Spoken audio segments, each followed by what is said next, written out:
Translator programme বা অনুবাদক programme. অনুবাদক প্রোগ্রামগুলোর কাজ কি সেটা নিয়ে এখন আমরা জানার চেষ্টা করব। তো আমরা শুরুতে এখানে একটা ছোট্ট ছবি দেখে রাখি। এখানে ধরো এটা হচ্ছে তুমি। তো তুমি চাচ্ছ কম্পিউটারের মধ্যে কিছু ইনস্ট্রাকশন দিতে, এবং কম্পিউটার ইনস্ট্রাকশন আমরা কিভাবে দিই? আমরা মাউস ইউজ করে দিতে পারি, আমরা কিবোর্ড ইউজ করে দিতে পারি, আমরা বিভিন্ন ধরনের ইনপুট যে সমস্ত ডিভাইস আছে যেমন ক্যামেরা, ওয়েবক্যাম, এই সমস্ত জিনিসগুলো ইউজ করে কম্পিউটারকে কিছু ইনস্ট্রাকশন দিতে পারি। তো বেসিক্যালি আমরা মাউস এবং কিবোর্ড ব্যবহার করেই কিন্তু সবচেয়ে বেশি পরিমাণ ইনস্ট্রাকশন দিয়ে থাকে একটা কম্পিউটারকে। তো কম্পিউটারকে যখন তুমি ইনস্ট্রাকশন দিচ্ছ যে তুমি চাচ্ছ কোনো একটা ফাইল ডিলিট করতে, কোনো একটা গান ডিলিট করতে, বা কোনো একটা গানকে ডাউনলোড করতে, তো তখন তোমাকে কি করতে হবে? কম্পিউটারকে প্রথমে ব্রাউজারে যেতে হবে, তারপর একটা গান সার্চ দিতে হবে, তারপর ওখান থেকে গানটাকে ডাউনলোড করার অপশন ক্লিক করতে হবে। তো এত জিনিস যখন তুমি করছো, তখন তুমি কিন্তু এগুলো করছো অনলি মনিটর দেখে। কেননা তুমি কিন্তু মনিটর ছাড়া কিছু করতে পারছো না। আমরা যখন ক্যালকুলেটর ইউজ করি, আমরা কিন্তু ক্যালকুলেটরের যে স্ক্রিন বা মনিটর, ওটার দিকে তাকিয়ে কিন্তু সব কাজ করি, এমনি কিন্তু করি না। তো এক্ষেত্রে আমাদের মনিটরের মধ্যে থেকে আমরা বুঝতে পারি যে কম্পিউটারের ভিতরে আমরা আসলে কী কাজ করছি। অর্থাৎ কম্পিউটারের ভিতরে তৈরি হওয়া কাজগুলো বা কম্পিউটারে করা কাজগুলো আমরা কিছু আউটপুট ডিভাইসের মাধ্যমে দেখি, যার মধ্যে মনিটর হচ্ছে অন্যতম। বাট আমরা যে সমস্ত কাজ করি এগুলো কিন্তু কম্পিউটার বুঝতে পারে না। তুমি যে মাউস দিয়ে কম্পিউটারকে একটা ইনস্ট্রাকশন দিচ্ছ, তুমি যে কিবোর্ড প্রেস করে ABCD লিখছো বা 1 2 3 4 লিখছো, কম্পিউটার কিন্তু এগুলো কখনোই বোঝে না। কিন্তু কম্পিউটার কখনোই বোঝে না তুমি ইন্টারনেটে গিয়েছো, তুমি একটা গান সার্চ দিয়েছো, তুমি একটা গানকে ডাউনলোড করেছো। তো এই জিনিসগুলো কেন বোঝে না? এর কারণ হচ্ছে কম্পিউটার হচ্ছে একটা অবজেক্ট বা জড়বস্তু। দ্যাট মিন্স কম্পিউটার হচ্ছে ওয়ান কাইন্ড অফ জড়বস্তু। তো আমি যদি পেন, এই কলমের কথা বলি, আমি যদি কলমকে বলি আমাকে একটা সুন্দর কবিতা লিখে দাও বা একটা সুন্দর রোমান্টিক গল্প লিখে দাও, কলম কিন্তু সে জিনিসটা করতে পারবে না, কেননা কলম কিচ্ছু বোঝে না, ও হচ্ছে জড় পদার্থ। বাট আমি যদি কলমটাকে এমনভাবে প্রোগ্রামাইজড করাই, এমনভাবে অ্যারেঞ্জমেন্ট করি যে কলম নিজে নিজেই আমাদের মনের ইচ্ছা মতো একটা কবিতা লিখে দিবে, তবে সেটাই হচ্ছে কি একটা কম্পিউটারের বৈশিষ্ট্য। তার মানে কলমটা একটা কম্পিউটার হয়ে যাবে। তাহলে আমরা যত কাজ করি না কেন, আমাদের এই সমস্ত কাজগুলো কখনোই কম্পিউটার বুঝতে পারে না। কম্পিউটার কী জিনিস বোঝে? ও শুধুমাত্র 0 এবং 1কে বোঝে। দ্যাট মিন্স দুইটা বিটকে বোঝে। তো আমাদের করা কাজগুলোকে যখন 0 এবং 1-এর মধ্যে কনভার্ট করা হয়, তখন এই কনভার্ট করার মধ্যেও একটা প্রোগ্রাম কাজ করে, আলাদা থার্ড পার্সন কাজ করে, যাকে বলা হয় ট্রান্সলেটর প্রোগ্রাম বা অনুবাদক প্রোগ্রাম। দ্যাট মিন্স অনুবাদক প্রোগ্রাম এতটাই চালাক, সে আমাদের ভাষাও বোঝে, কম্পিউটারের ভাষাও বোঝে। আমরা যখন কম্পিউটারে কিছু করতে বলবো, তখন আমাদের ভাষাটাকে এই অনুবাদক প্রোগ্রাম 0 এবং 1 এই দুইটা বিটসে কনভার্ট করে ফেলে। আবার আরেকটা চালাকি হয় এখানে, যখন এই 0 এবং 1কে নিয়ে কম্পিউটার কোনো কাজ করে বা কম্পিউটার যখন কোনো কাজ সম্পন্ন করে, তখন সেই কাজটাকে আউটপুট হিসেবে তো দেখাতে হবে, তাই না? কেননা কম্পিউটারকে আমরা যখন কোনো একটা কাজ করতে দিব, কম্পিউটার যখন সে কাজটা করবে, সে কাজটা অবশ্যই 0 এবং 1 ফরম্যাটেই করবে, এবং আমরা কিন্তু আবার 0 আর 1কে বুঝি না। তো আমাদেরকে এক্সট্রা বোঝানোর জন্য আরও একটা অনুবাদক প্রোগ্রাম কাজ করে। তার মানে অনুবাদক প্রোগ্রামের কাজ হচ্ছে দুটো। একটা হচ্ছে সে হিউম্যান ল্যাঙ্গুয়েজকে কম্পিউটার ল্যাঙ্গুয়েজে কনভার্ট করে, কম্পিউটার ল্যাঙ্গুয়েজকে আবার হিউম্যান ল্যাঙ্গুয়েজে কনভার্ট করে। দ্যাট মিন্স এখানে থার্ড পার্সনের কাজ অনেক বেশি। তো আমরা বলতে পারি অনুবাদক প্রোগ্রাম হচ্ছে এমন একটা প্রোগ্রাম যেটা আমাদের থেকে নেওয়া কোডগুলোকে বলা হয় সোর্স কোড। তো আমরা যে কাজগুলো করি কম্পিউটারে, এগুলো হচ্ছে সবই সোর্স কোড। তো আমাদের এই সোর্স কোডগুলোকে কম্পিউটারের কোডে রূপান্তর করে, এবং কম্পিউটারের যে কোড তাকে বলা হয় অবজেক্ট কোড, এবং অবজেক্ট কোডের আরেকটা নাম হচ্ছে মেশিন কোড। এবং একই সাথে অবজেক্ট কোড বা মেশিন কোডকেও আমাদের ভাষা অর্থাৎ সোর্স কোডে রূপান্তর করতে পারে আমাদের এই ট্রান্সলেটর বা অনুবাদক প্রোগ্রাম। তার মানে এই অনুবাদক প্রোগ্রামের কাজ কিন্তু অনেক বেশি এবং অনেক ইম্পর্টেন্ট। এবং কোনো একটা কম্পিউটারের ক্ষেত্রে যদি অনুবাদক প্রোগ্রাম কাজ না করত, তবে আমরা কিন্তু কখনোই কম্পিউটারের সাথে কমিউনিকেট করতে পারতাম না, বা কম্পিউটার কোনো কাজ আমাদেরকে শো করতে পারতো না। তো এখন আমরা অনুবাদক প্রোগ্রামের ক্ষেত্রে সাধারণত 3 ধরনের প্রকারভেদ দেখব। একটাকে বলা হয় অ্যাসেম্বলার, একটা হচ্ছে কম্পাইলার, এবং আরেকটা হচ্ছে ইন্টারপ্রেটার। তো এই 3 ধরনের অনুবাদক প্রোগ্রাম অনেক বেশি ইম্পর্টেন্ট, এবং তার মধ্যে থেকে আমরা এখন জানার চেষ্টা করব অ্যাসেম্বলার জিনিসটা কী। একদম শুরুতে যখন কম্পিউটার চালু হয়েছিল বা কম্পিউটার প্রোগ্রামিং কথাগুলো চালু হয়েছিল, এই কাজগুলো যখন চালু হয়েছিল, কম্পিউটারকে তখন সাধারণত তখনকার দিনে প্রোগ্রামাররা অনলি 0 এবং 1 ইউজ করে কথা বলা হতো। দ্যাট মিনস কম্পিউটারে কিন্তু আর কোনো ভাষা কাজ করতো না। অর্থাৎ তুমি যদি এখনকার দিনে থেকে অনেক বেশি দিন আগে পিছিয়ে যাও, ধরো 1945 সালে যখন প্রথম আধুনিক কম্পিউটারগুলো তৈরি হয়েছিল, তো সেই সমস্ত দিনগুলোতে ফিরে গেলে তুমি যদি কম্পিউটার চালাতে চাও, তুমি কিন্তু এই মাউসটা নাও পেতে পারো, তুমি কিবোর্ডটা নাও পেতে পারো। তার জায়গায় তুমি অনেকগুলো কোডের কিছু কি পাবে, অর্থাৎ 0 এবং 1 দেওয়ার জন্য কিছু কি পাবে। এবং কম্পিউটারকে যদি বলো যে 2 এবং 3 যোগ করতে =5 হবে, তবে 2 এর জন্য তোমাকে অনেকগুলো 0 দিতে হতো বা 1 দিতে হতো, যোগ করার জন্য অনেকগুলো 0 1-এর সমষ্টি দিতে হতো, এবং 3 লেখার জন্য অনেকগুলো 0 এবং 1-এর সমষ্টি দিতে হতো। তো এত সমষ্টি দেওয়ার পর তুমি যে এক্সাক্ট রেজাল্টটা পেতে সেটা হচ্ছে 5, এবং এই 5টাকেও কম্পিউটার তোমাকে 0 এবং 1-এর সমন্বয়ে গঠিত করে দেখাতো। অর্থাৎ এখানে তুমি এক্সাক্ট 5টা পেতে না, তুমি একটা বাইনারি কোড পেতে। এবং এই ধরনের কোডগুলো যখন ইউজ করা হতো সেটাকে বলা হতো মেশিন কোড বা অবজেক্ট কোড। বাট এখনকার দিনেও এরকম মেশিন কোড বা অবজেক্ট কোড ইউজ করা হয়, কিন্তু আমরা এগুলো ইউজ করি না। এগুলো হচ্ছে যারা কম্পিউটার বানায়, যারা প্রোগ্রামার, তারা ইউজ করে। আমরা জাস্ট সোর্স কোড ইউজ করি, কম্পিউটারের কাছ থেকে বিভিন্ন কাজগুলোকে পেয়ে থাকি। তো এখন অ্যাসেম্বলারের কাজ কি? অ্যাসেম্বলারের কাজ হচ্ছে মানুষের মধ্যে থেকে এই কোডগুলোকে মেশিন কোডে কনভার্ট করা। দ্যাট মিনস আমাদের লেখা একটা নির্দিষ্ট ভাষাকে মেশিন ভাষাতে বা 01 ভাষাতে কনভার্ট করা হচ্ছে অ্যাসেম্বলারের কাজ, এবং এই নির্দিষ্ট ভাষাকে বলা হয় অ্যাসেম্বলি ল্যাঙ্গুয়েজ। অ্যাসেম্বলি ভাষা বা অ্যাসেম্বলি ল্যাঙ্গুয়েজ। এবং এই অ্যাসেম্বলি ল্যাঙ্গুয়েজগুলো আমরা জানি, এবং আমাদের জানা এই অ্যাসেম্বলি ল্যাঙ্গুয়েজগুলোকে যখন মেশিন কোড বা মেশিন ল্যাঙ্গুয়েজে কনভার্ট করা হয়, এই কনভার্ট করার কাজটা করে অ্যাসেম্বলার নামক এই ধরনের অনুবাদক প্রোগ্রাম। এর মানে হচ্ছে একদম শুরুতে যখন কম্পিউটারে প্রোগ্রামিং করা হতো তখন সবাই 0 এবং 1 ইউজ করতো, মেশিন কোড 0 এবং 1 সমন্বয়ে গঠিত এগুলো ইউজ করতো। তো তখন একটা সমস্যা দেখা দিল যে সাধারণ একটা কাজ করতে হলো প্রোগ্রামারকে ডাক দিতে হতো, নর্মাল একটা কাজ করতে হলো অনেক বেশি পরিমাণ 0 এবং 1কে লিখতে হতো, এবং এত বেশি পরিমাণ 0 এবং 1 মনে রাখা কিন্তু সম্ভব ছিল না।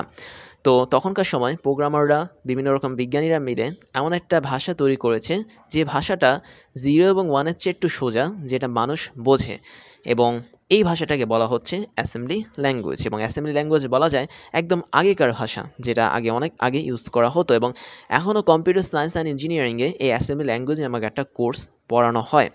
তো এই অ্যাসেম্বলি ভাষাটা সাধারণত 0 এবং 1-এর চেয়ে একটু সোজা। কেমন সোজা আমি একটু দেখাই। আমি একটা অ্যাসেম্বলি ল্যাঙ্গুয়েজ লিখি, তো এটা আমাদের জানার দরকার নেই একদমই, আমি জাস্ট লিখি, তোমরা এটা দেখো। তো আমি প্রথমে একটা জিনিস লিখলাম MOV মুভ, তারপর আমি লিখলাম AX, 7 লিখলাম। এর মানে কি? এর মানে AX হচ্ছে একটা মেমোরির নাম। ধরো যে কম্পিউটারের অনেকগুলো মেমোরি থাকে, ওই মেমোরিগুলোর মধ্যে যে কোনো একটা মেমোরির লোকেশনের নাম হচ্ছে AX। আমি ওই AX লোকেশনের মধ্যে 7 নামক একটা সংখ্যাকে রাখবো মানে কি? ওখানে মুভ করব। মুভ করা মানে হচ্ছে MOV মুভ। তার মানে মুভ হচ্ছে একটা অপশন, যে অপশনের মাধ্যমে আমি সাধারণত AX নামক এই মেমোরির মধ্যে 7 নামক একটা সংখ্যাকে ঢোকাবো। তারপরে আমি ধরে নিলাম আরও একটা মুভ লিখলাম, তারপর আমি BX লিখলাম, তারপর হচ্ছে আমি ধরো এখানে 5 লিখলাম। এর মানে কি? এর মানে হচ্ছে BX নামক একটা মেমোরির লোকেশন আছে, সেখানে আমি 5 নামক একটা সংখ্যাকে ঢুকিয়ে দিলাম। তারপরে আমরা এই দুটোকে যোগ করব। যোগ করার সিস্টেম হচ্ছে ADD অ্যাড লেখার পর আমি করলাম কি? AX এর সাথে কমা দিয়ে BX লিখলাম। দ্যাট মিনস AX মেমোরিতে থাকা 7-এর সাথে BX মেমোরিতে থাকা 5 আমি এখানে যোগ করলাম। যোগ করলে আমাদের টোটাল যে রেজাল্ট আসবে 12, সেটা আমাদের কম্পিউটার আউটপুট হিসেবে স্ক্রিনে দেখাবে। তো এই লেখাটা কিন্তু অনেক সোজা, তাই না? তোমাদের কাছে কিন্তু অনেকটা সোজা। কেন সোজা আমি একটু বলি।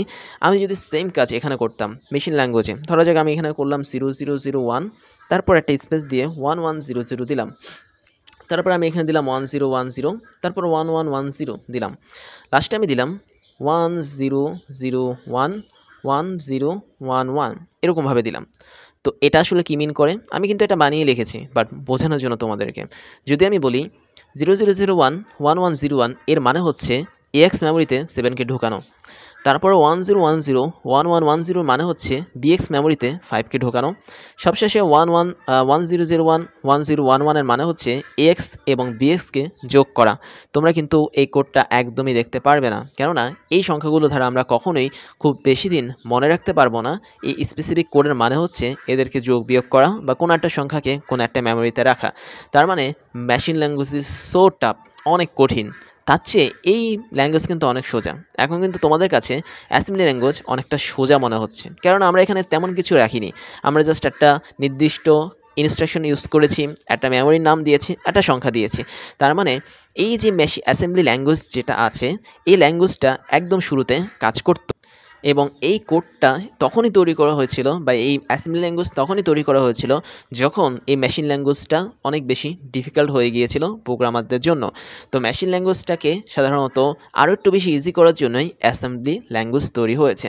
বাট অ্যাসেম্বলি ল্যাঙ্গুয়েজ তৈরি হয়ে তেমন একটা সুবিধা করেনি, কেননা এই অ্যাসেম্বলি ল্যাঙ্গুয়েজটার কম্পিউটার বোঝে না, কারণ কম্পিউটার তো AX7 এদেরকে চিনে না।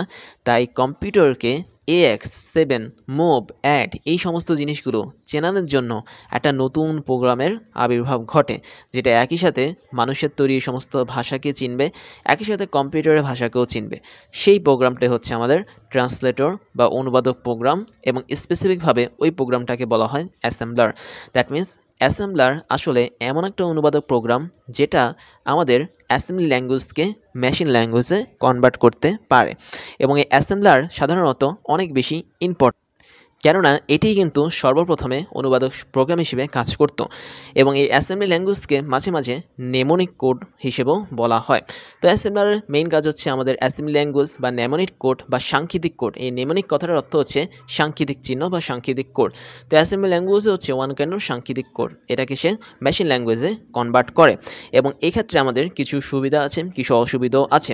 অ্যাসেম্বলারের মেইন যে সুবিধা এটা হচ্ছে সে সাধারণত মেমোরিতে কম জায়গা নেয়, কারণ একটা কম্পিউটারের মেমোরিতে সাধারণত আমরা 0, 1 এই সমস্ত জিনিসগুলো নিয়েই মেমোরি তৈরি করি, এবং অ্যাসেম্বলার যেহেতু 0, 1 এদের সাথেই কাজ করে, তার মানে ওর মেমোরিতে সাধারণত কম পরিমাণ জায়গা সে নিবে।